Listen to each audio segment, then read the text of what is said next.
OnePlus made a name for itself with flagship-level phones at budget-friendly prices. But in recent years, that focus on affordability has been reserved for the company's newer Nord line. The original Nord was a compelling sub-$500 phone with a fast screen and decent cameras. Subsequent additions to the series were similarly intriguing. The company's latest is the Nord N200 5G, which offers 5G support and a 90Hz screen for just $240. At that price, it seems like a better bite than our current favorite affordable phones, the Pixel 4a and Infinix Southeast. But many of OnePlus' promises come with big asterisks, and it's not as good of a deal as it seems. Design: OnePlus has done a decent job making its Nord line look and feel more expensive than they are.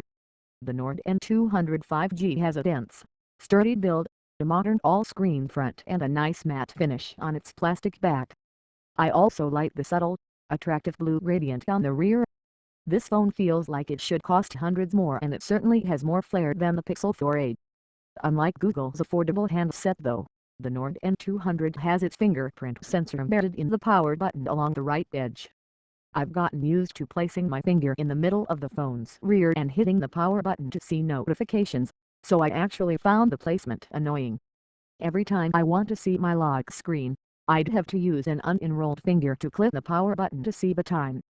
Given its larger 6.49-inch screen, it wouldn't be fair to compare the N200's weight and dimensions against smaller affordable phones like the Pixel 4a and the Infinix Southeast 2020. But just so you know, at 189 grams 6.67 ounces and A.3 millimeters 0.33 inches thin, this is a thin but somewhat heavy phone. It's also rated IPX2 for water resistance, so you don't have to worry about rain ruining your phone. That's a low splash-proof rating, but it's still better than the Pixel 4a, which has none. Display: another advantage the Nord N200 has over the Pixel 4a, at least on paper, is that its 6.49-inch Full HD Plus screen refreshes at 90 Hz. Meanwhile, Google's phone has a 5.8-inch OLED that runs at a slower 60 Hz. Despite that, I still prefer the 4A's screen, largely due to the fact that the N200 uses an LCD panel. In general, pictures and videos looked fine on the Nord, and scrolling my feeds was indeed smooth. But I missed the colors and contrast levels on an OLED. Cameras: the fact that OnePlus was able to include a triple camera system on a $240 phone is a pleasant surprise. The 13-megapixel main sensor is accompanied by a 2-megapixel macro lens and a 2-megapixel monochrome one, which is there to improve artificial bokeh effects.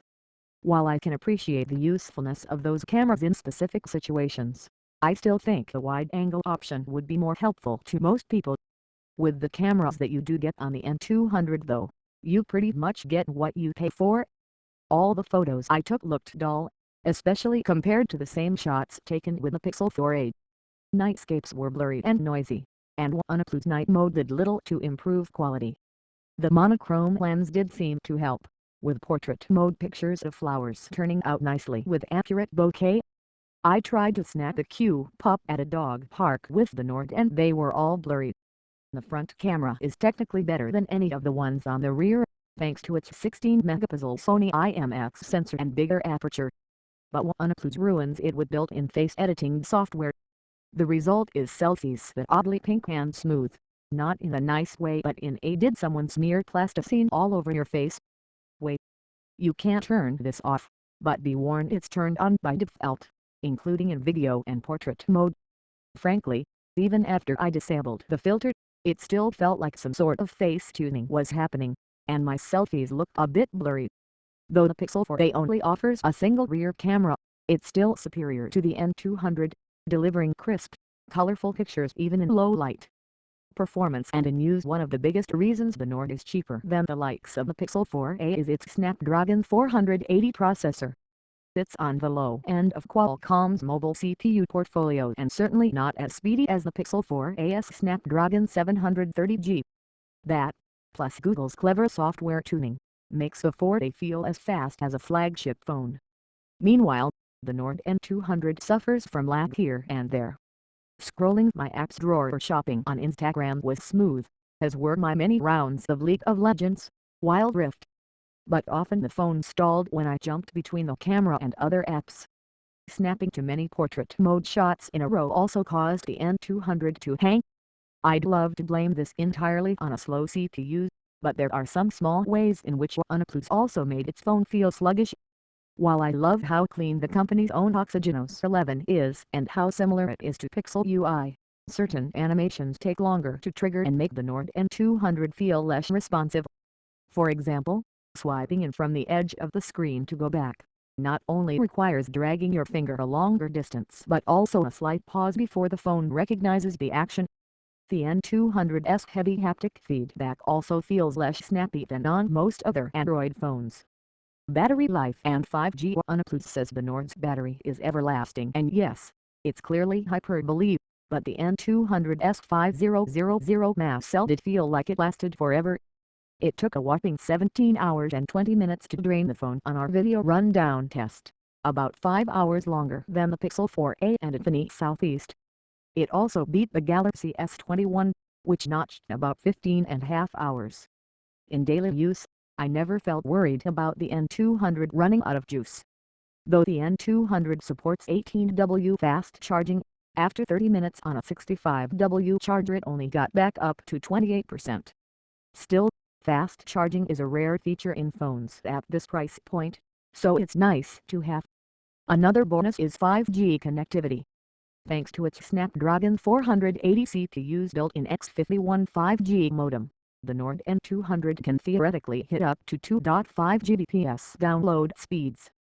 But note that this device only supports sub-6 and not mmWave 5G. Since the N200 is exclusive to T-Mobile in the US, this isn't a huge deal. The carrier isn't focusing on building out the nationwide mmWave network. But it does add an asterisk to the whole $240 phone with 5G support deal. Wrap up for less than $250, the Nord N200 offers some impressive specs on paper.